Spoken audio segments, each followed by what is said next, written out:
Hello my dear students, कैसे हैं आप सब। तो मैं हूं डॉक्टर ममता सरदाना और फिर से हाज़िर हूं मैं आपके साथ सीटेट सीरीज़ की एक नई क्लास के साथ। तो हमारी ये जो क्लास है हमारी कंटिन्यूटी वाली क्लास है। हम लोग प्रिंसिपल्स ऑफ डेवलपमेंट कर रहे थे, जिस पे मैंने आपको बताया था कि बहुत सारे क्वेश्चंस आते हैं और हमें इन प्रिंसिपल्स को बहुत ध्यान से समझना है, क्योंकि हमें इनको अप्लाई करना होता है कि कौन सा प्रिंसिपल किस क्वेश्चन में अप्लाई होगा। तो अगर आप मेरी इस क्लास तक पहुँचे हैं तो आपको मेरी पुरानी क्लास भी याद होनी चाहिए, जिसमें हमने टोटल 12 प्रिंसिपल्स हैं, जिसमें हमने 8 प्रिंसिपल्स तक मैंने आपको कंप्लीट करवा दिया था और बाकी के जो 4 प्रिंसिपल्स हैं हम आज वाली क्लास में करने वाले हैं। तो इसमें सबसे पहले बहुत इम्पॉर्टेंट प्रिंसिपल मैं कराने जा रही हूँ, प्रिंसिपल ऑफ डेवलपमेंटल डायरेक्शन का। तो बहुत ध्यान से समझिएगा और इसको हम हिंदी में कहते हैं विकास की दिशा, कि किस दिशा में जो है वो विकास प्रोसीड करता है। तो ये जो दिशा है इसके भी दो पार्ट्स हैं। तो पहला है सिफेलोकॉडल, ये सिफेलोकॉडल, और दूसरा आता है प्रॉक्सिमोडिस्टल। तो अगर मैं आपको इसे हिंदी में इसका नाम मैं आपको बताना चाहती हूँ, क्योंकि अगर आप हिंदी का नाम देखेंगे तो आपको इसे याद करना काफ़ी आसान रहेगा। तो इसे सिफेलोकॉडल को हिंदी में कहते हैं सिरोध पदोन्मुखी, सिरोध पदोन्मुखी।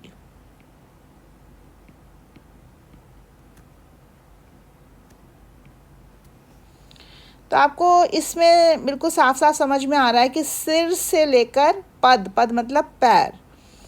तो ये जो प्रिंसिपल है ये बताता है कि ग्रोथ हमारी जो हो रही है, बच्चे का जो विकास हो रहा है वो किस डायरेक्शन में हो रहा है।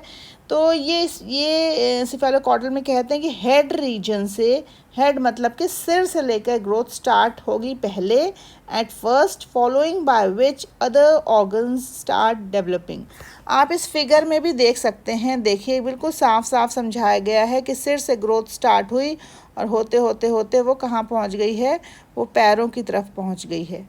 ठीक है, तो सिर से ग्रोथ स्टार्ट हो रही है, हिंदी में मैं आपको इसीलिए बता रही हूँ कि सिर से स्टार्ट हुई और पद की तरफ चली गई, पैरों की तरफ चली गई। अगर आप हिंदी का नाम याद रख पाते हैं तो उससे आपको बिल्कुल क्लियर होगा कि सिर से पैर की तरफ जब ग्रोथ हो रही है उसे हम सिफेलोकॉडल कह रहे हैं। अगर आपने किसी छोटे बच्चे को देखा हो तो छोटा बच्चा क्या करता है, उसका सबसे पहले उसका जो हेड है उसका कंट्रोल उसके हाथ में आता है, उसके बाद आर्म्स में कंट्रोल आता है और फिर लेग्स में आता है।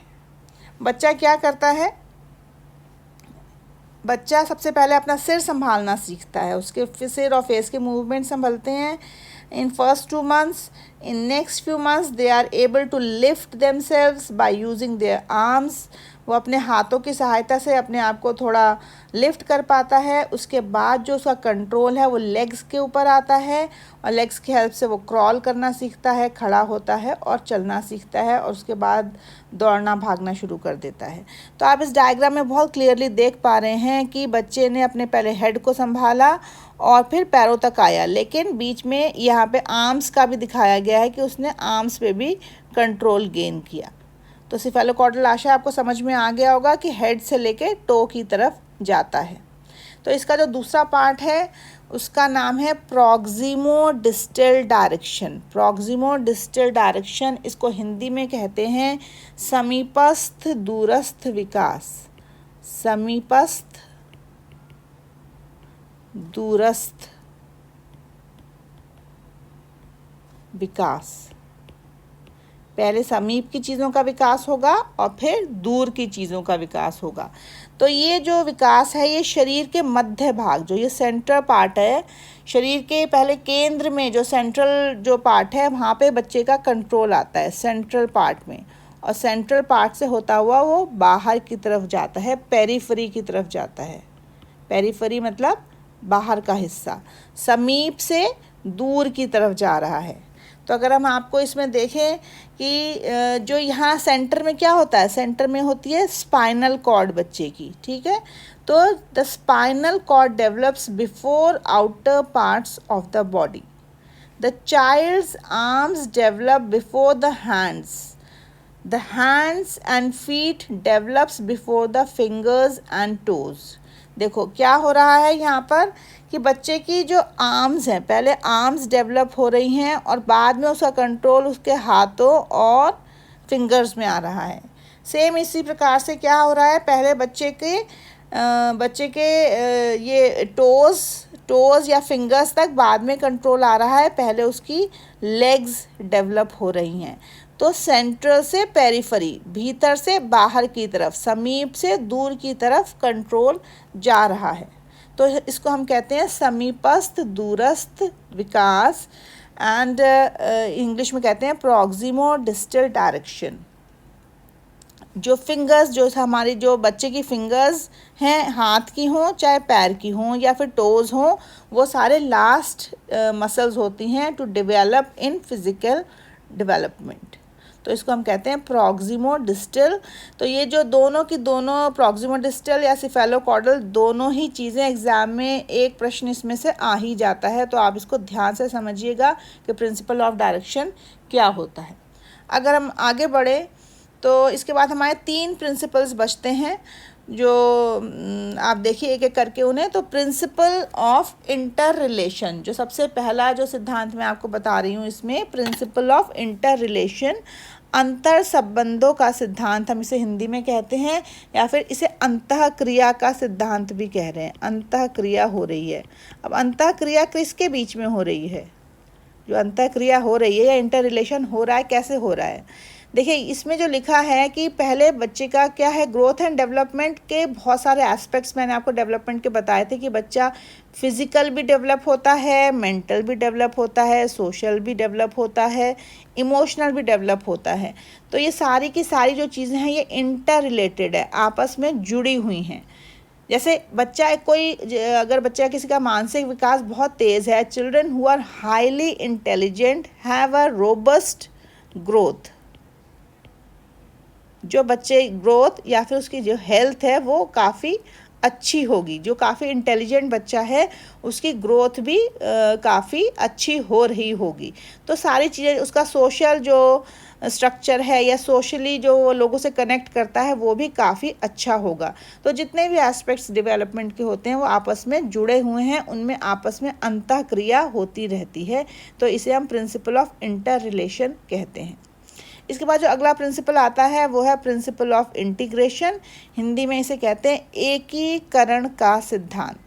अब एकीकरण का सिद्धांत क्या कह रहा है? एकीकरण का सिद्धांत बहुत ही सिंपल है, इतना मुश्किल नहीं है। आप ये देखिए, इसको समझिए। बच्चा जब आप एक एग्जाम्पल मैं आपको दे रही हूँ कि बच्चा जब बोलना शुरू करता है, कैसे बोलता है वो? अ प प त त म म कुछ भी बोलता है। मतलब उसने केवल क्या निकाल रहा है? बच्चा डिफरेंट साउंड्स निकाल रहा है। डिफरेंट टाइप के बच्चे ने साउंड्स निकाली, और साउंड्स निकालने के बाद बच्चे ने क्या बनाया? उनसे शब्द बनाए, वर्ड्स बना लिए उसने, शब्द बनाए, और शब्दों से वो किस पे आ गया? वो आ गया सेंटेंसेस पर, उसने वाक्य बना लिए। कोई भी बच्चा सीधे वाक्यों से तो स्टार्ट नहीं करता, पहले वो शब्द बोलता है, पहले वो आवाज़ें निकालता है, फिर वो शब्द बोलता है, और फिर वो वाक्यों में उसको परिवर्तित कर देता है।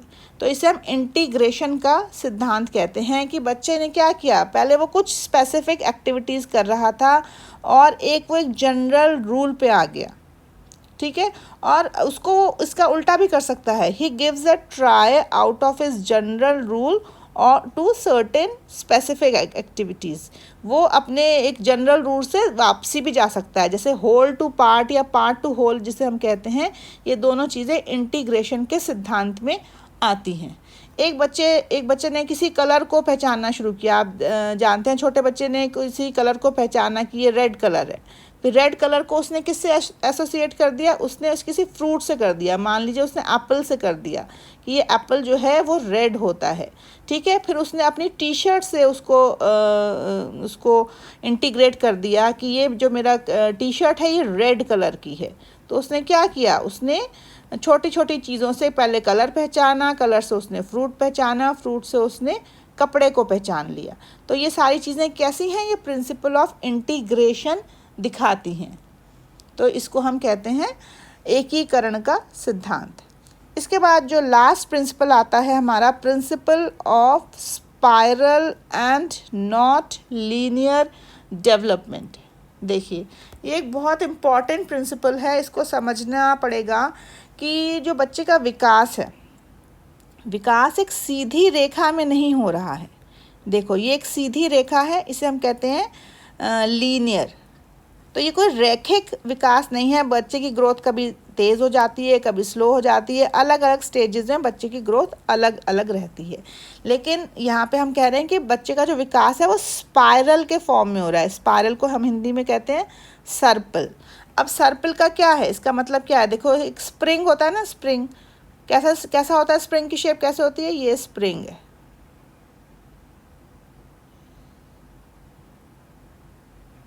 अब इस स्प्रिंग को अगर आप ध्यान से समझें तो कैसे हो रहा है कि ये जो चीज़ है वो आगे पीछे जा रही है ना।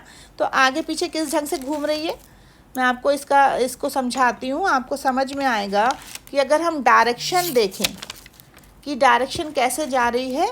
देखिए, स्प्रिंग में किस तरीके से आगे बढ़ती हैं चीज़ें। ये देखिए, यहाँ से अगर हम एक मैं आपको एरो बना के समझाती हूँ कि किस तरीके से इसमें डेवलपमेंट जो है, स्प्रिंग की जो शेप है वो कैसे डेवलप हो रही है। तो ये देखिए, यहाँ मैंने आपको एक एरो बनाया कि ये यहाँ से ये विकास शुरू हुआ, यहाँ से ये बढ़ रहा है, ठीक है।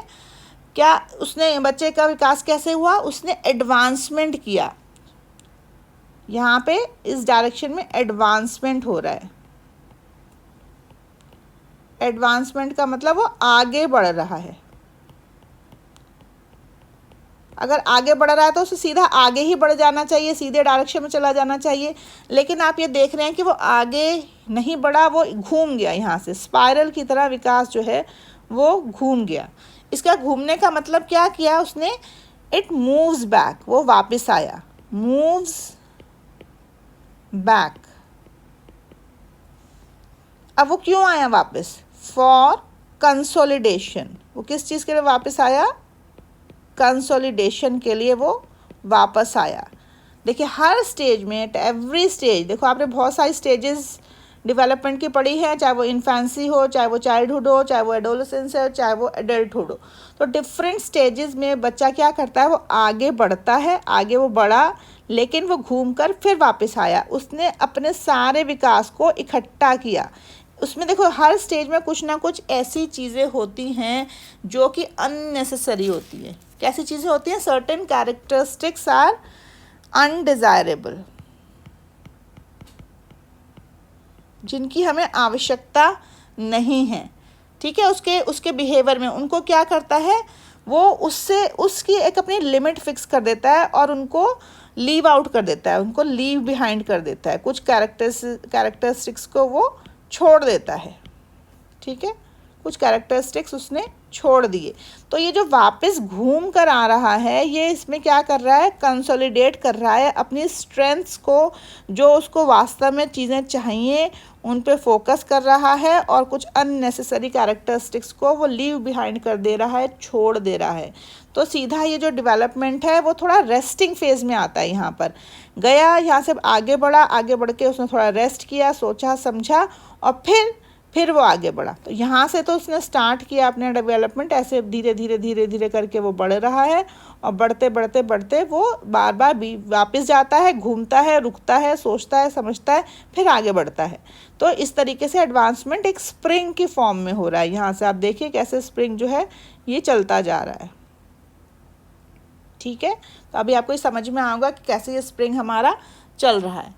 तो आप ये जो इसीलिए हम इसे सर्पिल बनाम रैखिक वृद्धि का सिद्धांत कह रहे हैं। It is not in a straight line but it is in the form of a screw या फिर spiral. He advances in his development in one period but takes rest in the following period. अब rest क्यों ले रहा है? Rest इसलिए ले रहा है अपनी शक्तियों को कंसोलिडेट करने के लिए और अनडिज़ायरेबल चीज़ों को वो छोड़ देने के लिए, उनको छोड़ देता है और फिर वो आगे बढ़ जाता है। तो ये हमारे ऑल 12 प्रिंसिपल्स जो हैं आई हैव कंप्लीटेड, पूरे 12 के 12 प्रिंसिपल्स कंप्लीट हो गए हैं। और आप इनको ध्यान से समझिएगा। इनको रिवाइज़ करिएगा। आप जो भी मैं आपको पढ़ाती हूँ आप इसको प्लीज़ रिवाइज़ करिए। चाहे तो ये जो इनके स्क्रीनशॉट ले लिया करिए और इनको आप सेव करके रखिए। और सारा का सारा जो क्वेश्चंस अब हैं हमारा, बस इसके बाद एक टॉपिक और बचा है ग्रोथ एंड डेवलपमेंट में, वो करा के मैं फिर क्या कराने वाली हूँ, आपको क्वेश्चन स्टार्ट कराने वाली हूँ। तो सारे क्वेश्चंस जितना मैंने कराया अभी तक आपको समझ में आ जाएगा कि वो किस ढंग से पढ़ाया गया है और आप आसानी से क्वेश्चंस अटेम्प्ट कर पाएंगे। So do please like my channel and subscribe it and follow it. So stay tuned and thank you. धन्यवाद बहुत बहुत आपका एंड बाय बाय।